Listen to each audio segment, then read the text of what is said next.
Bonjour tout le monde et bienvenue sur cette vidéo. Moi c'est Inis de la chaîne Essentiel Shoujo et aujourd'hui grâce à la boutique Nipponzilla de Wii, qui est une de mes boutiques favorites, j'ai l'occasion de vous présenter la sortie du mois d'août.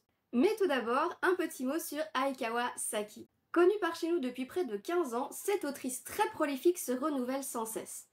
S'essayant à différents thèmes sur fond de romance tels que la musique, la réincarnation, les voyages dans le temps, etc.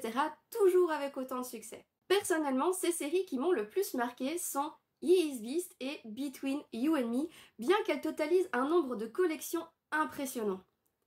13 œuvres au total ont été publiées par chez nous, dont 2 sont toujours en cours de publication. Alors que sa série Black Marriage arrive à sa conclusion au bout de 10 tomes, une série plus courte vient de commencer à être publiée. Il s'agit de Dans l'ombre de la lune. Le tome 1 est sorti ce mois-ci et elle se conclura au bout de 3 volumes. Le soir de ses 17 ans, Saku Tsukimiya entend une voix l'appeler princesse. À son réveil, il remarque que son corps a commencé à changer. Des seins lui ont poussé et ses bijoux de famille ont disparu. La voix lui apprend alors qu'il est la réincarnation de la princesse Kaguya du Royaume Céleste dont la malédiction vient d'être levée. Malgré l'évolution de sa transition, Saku refuse catégoriquement de devenir une princesse et va tenter de récupérer sa virilité. Pour mieux comprendre le contexte de l'histoire, il faut savoir que le conte de la princesse Kaguya est assez connu dans le folklore japonais. Pour le découvrir, je vous conseille de regarder le film des studios Ghibli, un chef-d'œuvre de l'animation.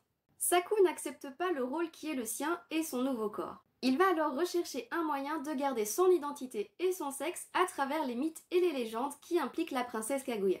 Il y découvre que celle-ci aurait donné une partie de son pouvoir à ses anciens prétendants, pouvoir qui permettrait aux lycéens d'annuler les changements dont il a été victime. Il va donc devoir retrouver les descendants des 5 prétendants de la princesse et les convaincre de lui céder leur héritage.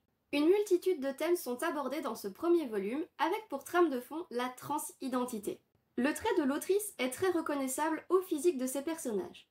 Comme à son habitude, les personnages se ressemblent beaucoup et les planches sont plutôt foncées, mais elles sont toujours aussi belles et animées, de même que les scènes sont mignonnes et amusantes. Je possède presque toutes les collections de Saki Aikawa que j'apprécie beaucoup pour son style et pour ses histoires. C'est drôle, léger et mignon, bref, j'ai hâte de lire la suite de cette série. Merci à vous d'avoir regardé cette vidéo et en attendant la prochaine, je vous dis ciao!